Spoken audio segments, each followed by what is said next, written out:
Details చూస్తే విజయవాడలో YCP ఎన్నికల ప్రచారం నిర్వహిస్తుంది. 17వ డివిజన్ పరిధిలోని రాణిగారి తోట ప్రాంతంలో వైసీపీ తూర్పు నియోజకవర్గ అభ్యర్థి దేవినేని అవినాష్ ఎన్నికల ప్రచారం నిర్వహించారు. స్థానిక కార్పొరేటర్ రామిరెడ్డితో కలిసి గడప గడపకు వెళ్లి ఓట్లు అభ్యర్థించారు. అవినాష్ దారి పొడవునా ప్రజలు ఆప్యాయంగా పలకరిస్తూ స్వాగతం పలకటం సంతోషంగా ఉందని అవినాష్ అన్నారు.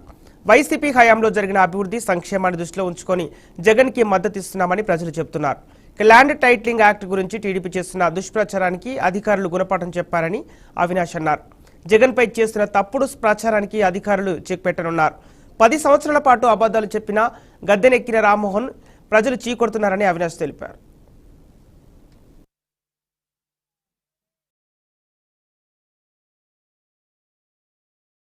వాళ్ళకు అబద్ధపు ప్రచారాలు. ల్యాండ్ టైటిలింగ్ యాక్ట్ మీద ఏదైతే ఐవీఆర్ఎస్ కాల్స్ చేపట్టి ప్రజానికాన్ని అబద్ధాలు చెప్పే ప్రయత్నం చేసిన తెలుగుదేశం పార్టీ ఈరోజు కోర్టు వారు కానివ్వండి, పోలీసులు కానివ్వండి, సిఐడి అధికారులు తగిన బుద్ధి చెప్పారు. జగన్మోహన్ రెడ్డి గారి మీద అబద్ధపు ప్రచారం చేస్తున్న చంద్రబాబు నాయుడు, నారా లోకేష్ మీద కేసు నమోదు చేశారు. నోరు తెరిస్తే అబద్ధాలు. పైన చంద్రబాబు నాయుడు, నారా లోకేష్, ఇక్కడ గద్దెరా. ఈరోజు గద్దె రామ్మోహన్ గారా గంజాయి గురించి మాట్లాడుతూ అదేదో వైఎస్ఆర్ కాంగ్రెస్ పార్టీలో వచ్చిందని చెప్పినారు. గంజాయికి పునాదే తెలుగుదేశం పార్టీ. గద్దె రామ్మోహన్ వాకిట్లోనే గంజాయి పెంచారు.